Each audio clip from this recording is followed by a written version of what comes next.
Blizzard's big new cash cow is Diablo Immortal, but to be perfectly honest, this game is an absolute scam. It actually costs you $100,000 to max out your character. In fact, this game is such a downright scam, it's being banned in certain countries because of gambling laws. And I want to talk about this as a fan, why I am downright pissed. What's up, gamers? DreamcastGuy here. Now, in case you don't know who I am, I love to review games, I love to play stuff, but this just boils my blood, and I want to discuss why this is something that hurts Blizzard, video games, and also just Diablo as a universe. Thanks for watching. Please like the video and subscribe. Now, let's begin with this article over on VG Chronicle, where they talk about the fact that currently Diablo Immortal is being faced with some very serious backlash because the fan base of a lot of Blizzard games, they're vocal. A lot of times if they release a game that happens to be broken, badly ported, or just straight up a ripoff, Blizzard fans will absolutely let the developers know that. Well, here we are. The big issue is that there is thousands of dollars of microtransactions, loot boxes, and there's PvP modes in this. Currently, there are players that are rich, spoiled brats in real life who are absolutely dominating the Battlegrounds Arena mode because they can simply swipe their credit card and explode the enemy team. Okay, so let's check this out. What's going on right now is this free-to-play MMORPG just came out here 4 days ago, and as it currently stands, it is just being bombarded with hate because it is ridiculously pricey. Now, when the game starts out, when you're first trying to level up and stuff, it actually isn't that bad. The original experience, this game certainly is based on the gateway drug dynamic of at the start, you're leveling up quickly, you're going to cool environments, the character models are great, the monsters look neat, but the problem is that the more you level up, it constantly asks you to buy tiny microtransactions initially. Oh, just do $2 and we'll give you this nice rune. Oh, just maybe $1 here and we'll give you an extra dungeon bonus. Like, it starts off as these little tiny incremental costs, and they instantly start skyrocketing. So here's what's going on. One of the most insane gacha systems I've ever seen. You're essentially playing through a dungeon to open a loot box you already bought. The in-game build requires hundreds of legendary crest runs you can get maybe like 3 or 4 a month for free. So I've been playing Diablo Immortal. This is actually my gameplay of it, and the amount of ridiculous times that it just pressures you to purchase anything is ridiculously aggressive, and it ramps up exponentially. Now, real quick, I just want to show you the math of how people have figured this out. So essentially, as your character begins to reach max level, you have to get these things called legendary crests in order to run the highest level dungeons. So if you have a level 60 character, so if you're truly trying to get the best in slot gear for every single piece of armor, you're going to have to do a lot of grinding. Now, typically in Blizzard games, this is most of the fun. Like if you're playing World of Warcraft, or if you're just trying to figure out that new side dungeon of one of their games, or Hearthstone, it is about the glory, the grind of trying to figure out how to get the best of the best of the best. Well, the way it works here is you just keep swiping your credit card to keep getting every bit of ranked up gems possible. Now, in fact, what's kind of interesting to me is that inside the Diablo Immortal subreddit, currently, people are just straight up saying, be careful, these games are psychologically programmed to be addictive. The fact that they give you tiny bits of free content, and let's face it, the game is fun, this means that they're trying to bait you into just making those tiny microtransactions every single day. Say you do the lowest tier of microtransaction. Let's just say theoretically you pay $2 a day to do the extra dungeon, but every single day. So 30 days in a month, that means you're paying $60 every month to play this game at even a low tier rate. That's not even maxed out. That's not even to actually get the experience. And now people have decided to absolutely freaking bombard the game with tons and tons of bad Metacritic reviews. Now, people talk about the fact that the first couple hours of this game is very, very fun. The first 30 hours absolutely works. It's here once you start getting to max level where things completely fall apart. God, look at this go down. People are actually battling, giving it 0-star reviews.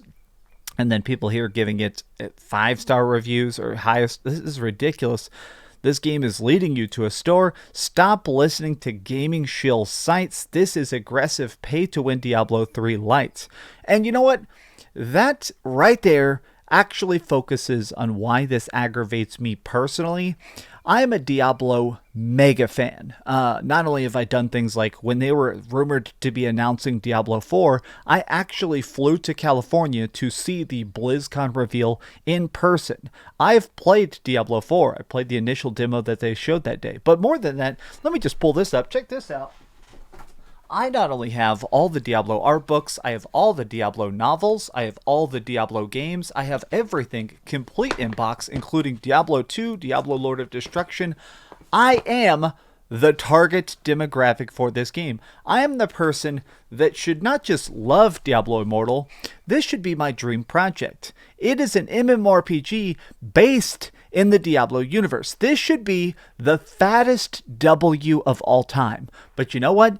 You got greedy. You couldn't just take a normal sales number. You couldn't just take a normal freaking victory lap. You had to completely break the game. Now, part of the reason this just irks me so much is that this is actually a very interesting time period. The story of Diablo Immortal takes place between Diablo 2 and Diablo 3. This is a chaotic time period that we knew existed in the Diablo universe. It's referenced and talked about in the Diablo books. And now they're like, all right, we're going to make a full-blown game. We're going to show the active chaos of Sanctuary. And then you pooped it up for loot crates. Now, I actually want to show you this video real quick that this gentleman here named Raxitanax posted. It's very, very interesting. Essentially what happened is he decided to join this new PvP mode to go against other players, and he faced one of these pay-to-win players. A single person who is paying the most money explodes his entire team.